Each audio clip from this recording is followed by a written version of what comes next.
Bismillahirrahmanirrahim. Assalamualaikum warahmatullahi wabarakatuh. Perkenalkan, saya Cindy Fitra Anggraini dari Institut Agama Islam Yasni Bungo, Prodi PGMI 3B. Baiklah, di sini saya perwakilan dari kelompok 10 dari materi pembelajaran Al-Quran Hadis MI, dosen pengampu Pak Dedi Wisman MPDI. Selanjutnya ini perkenalan dari rekan-rekan kelompok 10. Halo, saya Wilda Apriliani. Hai, saya Ahmad Roksenjani. Langsung saja, di sini saya akan memulai presentasi hasil diskusi kami yang berjudul Media dalam Pembelajaran Al-Quran Hadis MI. Baiklah, sebelum kita mengetahui media-media apa saja dalam pembelajaran Al-Quran Hadis MI, di sini saya akan menjelaskan terlebih dahulu apa itu pengertian media dan sumber pembelajaran. Belajar adalah suatu proses yang dilakukan oleh setiap orang sepanjang hidupnya. Proses belajar itu terjadi karena adanya interaksi antara seseorang dengan orang lain dan juga orang dengan lingkungannya.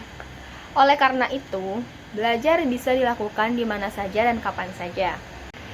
Dalam belajar mengajar, seorang guru membutuhkan alat-alat untuk membantu proses belajar. Mengajarnya dengan kata lain yaitu media pembelajaran. 1. Pengertian media pembelajaran. Kata media berasal dari bahasa Latin medius yang secara harfiah berarti tengah, perantara, dan pengantar. Dalam bahasa Arab, media adalah perantara atau pengantar pesan dari pengirim kepada penerima pesan.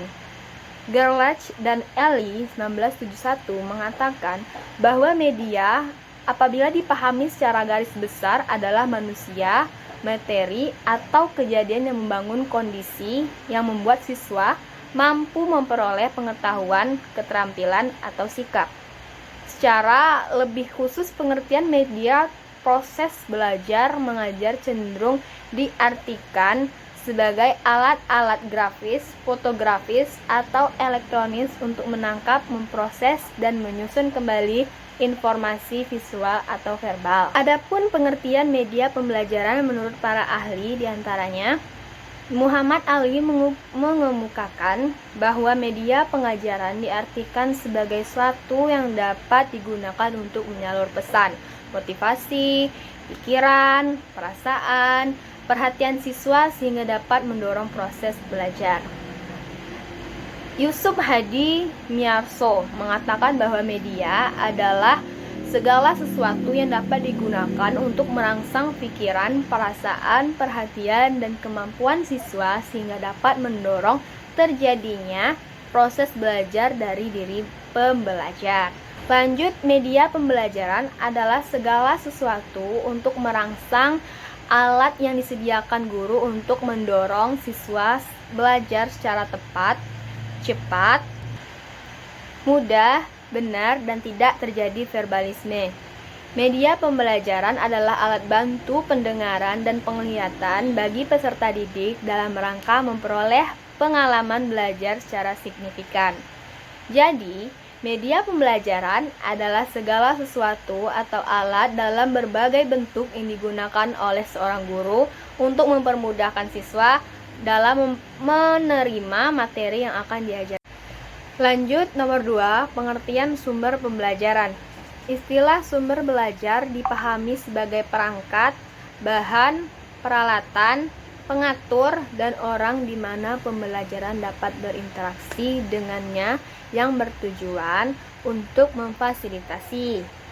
Sumber di sini tidak hanya terbatas dengan peralatan dan bahan yang digunakan dalam proses belajar dan mengajar. Jadi, sumber pembelajaran adalah sumber-sumber yang mendukung pembelajaran termasuk penunjang materi, lingkungan pembelajaran. Sumber belajar juga mencakup segala hal yang tersedia untuk membantu individu atau siswa belajar menunjukkan kemampuan dan kompetensinya. Berdasarkan definisi di atas, maka media dan sumber belajar memiliki kesamaan di suatu sisi dan juga perbedaan di sisi lain. Persamaannya, ketika media berfungsi sebagai sumber untuk membantu individu dalam proses pembelajaran, misalnya media video yang berisi materi atau bahan pembelajaran baik dalam kelas ataupun di luar kelas. Maka, kedudukan media video sama dengan sumber belajar. Tetapi, jika media visual yang hanya berfungsi peralatan sebagai peralatan fisik,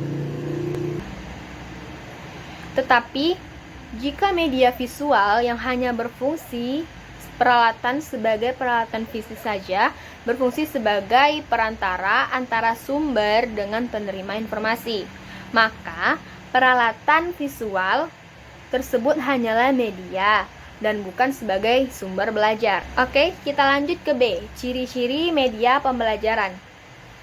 Gerlach dan Ellis 1971 mengemukakan 3 ciri media yang merupakan petunjuk mengapa media digunakan dan apa-apa saja yang dapat dilakukan oleh media yang mungkin guru tidak mampu atau kurang efisien melakukannya. 1. Ciri fiksatif atau fixative property. Ciri ini menggambarkan kemampuan media rekam menyimpan, melestarikan, dan merekonstruksi suatu peristiwa atau objek. Suatu peristiwa atau objek dapat diurutkan dan disusun kembali dengan media foto, video, dan yang lain sebagainya. Dengan ciri ini, media memungkinkan suatu rekaman kajian atau objek yang terjadi pada waktu tertentu ditransportasikan tanpa kenal waktu. 2. Ciri manipulatif atau manipulative property. Transformasi suatu kejadian atau objek dimungkinkan karena media memiliki ciri manipulatif atau manipulatif. Kejadian yang memungkinkan membutuhkan waktu berhari-hari dapat disajikan dengan waktu yang singkat dengan teknik pengambilan gambar atau time-lapse recording. Misalnya bagaimana larva menjadi kepompong, kemudian menjadi kupu-kupu, dan dapat dipercepat dengan teknik rekaman fotografi tersebut. Lanjut, ciri-ciri ketiga yaitu ciri distributif atau distributive property. Ciri ini dari media memungkinkan suatu kejadian dapat dipindahkan melalui ruang dan secara bersamaan kejadian tersebut disajikan kepada para peserta didik dengan stimulus pengalaman yang relatif sama mengenai kajian yang tadi. Saya Wilda Apriliani yang akan melanjutkan penjelasan bagian C, manfaat, fungsi, dan tujuan media pembelajar. 1. Manfaat media pembelajar baik secara umum ataupun khusus sebagai alat bantu pembelajaran bagi pengajar dan pembelajar. A. Manfaat media pembelajar sumber pelajaran. 1. Pembelajaran akan lebih menarik perhatian siswa sehingga dapat membuka motivasi belajar. 2. Bahan pembelajar akan lebih jelas maknanya sehingga dapat lebih paham oleh siswa dan memungkinkan menguaskan dan mencapai tujuan pembelajaran. 3. Metode pembelajaran akan lebih bervariasi, tidak semata-mata komunikasi verbal melalui pemutaran kata-kata oleh guru, sehingga siswa tidak bosan dan guru tidak kehabisan tenaga. 4. Siswa dapat lebih banyak melakukan kegiatan pembelajaran sebagai tidak hanya mendengarkan uraian dari gurunya, tetapi juga aktivitas lain seperti mengamati, melakukan,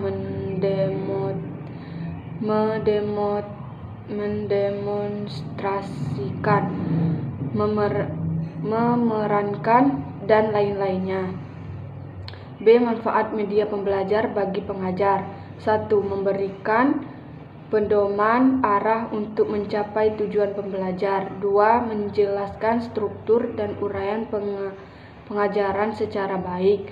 3. Memberikan kerangkaian sistematis mengajar secara baik. 4. Memudahkan kembali pengajaran terhadap materi pembelajaran. 5. Memberi dan meningkatkan variasi belajar. 6. Meningkatkan kualitas pengajar. 7. Menciptakan komunikasi dan strukturasi belajar yang menyengkang dan tanpa terkait. 8. Membangkitkan rasa percaya diri seorang pengajar. C. Manfaat media belajar pembelajaran adalah 1. Meningkatkan motivasi pembelajaran. 2. Memberikan dan meningkatkan variasi belajar bagi pembelajaran. 3. Memudahkan pembelajar untuk belajar. 4. Merangkum pembelajar untuk berpikir dan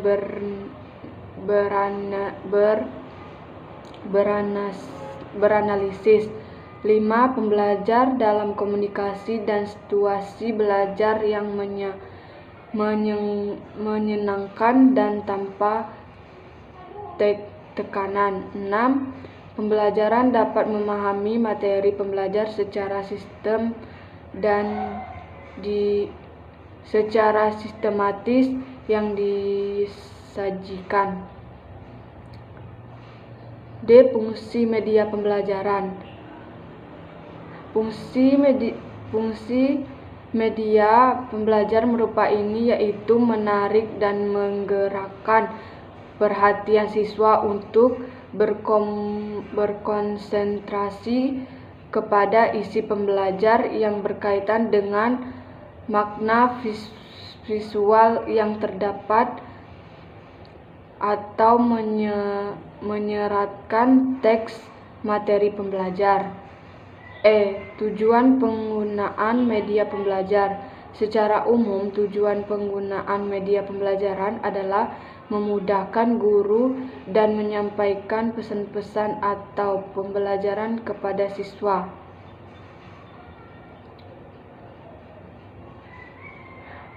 Dan lebih menyenangkan kepada siswa, sedangkan secara khusus media pembelajaran digunakan dengan tujuan 1. Memberikan pengalaman belajar yang berbeda dan bervariasi sehingga menarik minat siswa untuk belajar. 2. Membuat sikap dan keterampilan tertentu dalam bidang teknologi.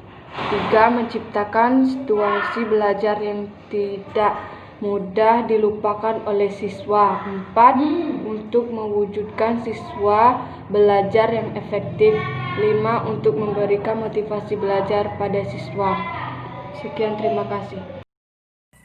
Baik, di sini saya akan melanjutkan materi ke D. D. Macam-macam media pembelajaran. Ada banyak sekali media pembelajaran yang dapat kita gunakan untuk membantu proses belajar. Proses belajar mengajar. Adapun pengelompokan media pembelajaran secara umum itu ada 4. 1. Media visual. Media visual adalah media yang bisa dilihat. Media ini mengendalikan indera penglihatan. Contoh, media foto dan lain sebagai berikut.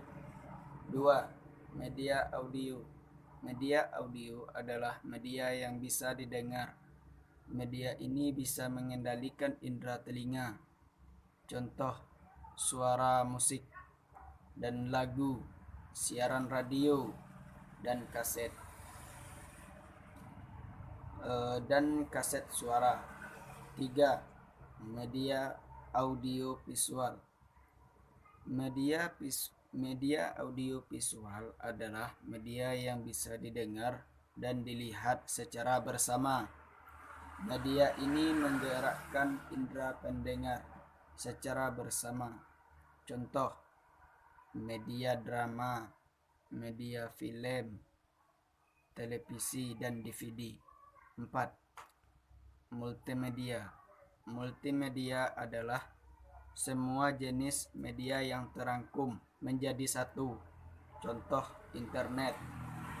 belajar dengan menggunakan media internet.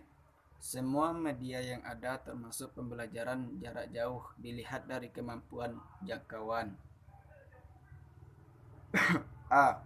Media yang memiliki daya liput yang luas dan serentak seperti radio dan televisi.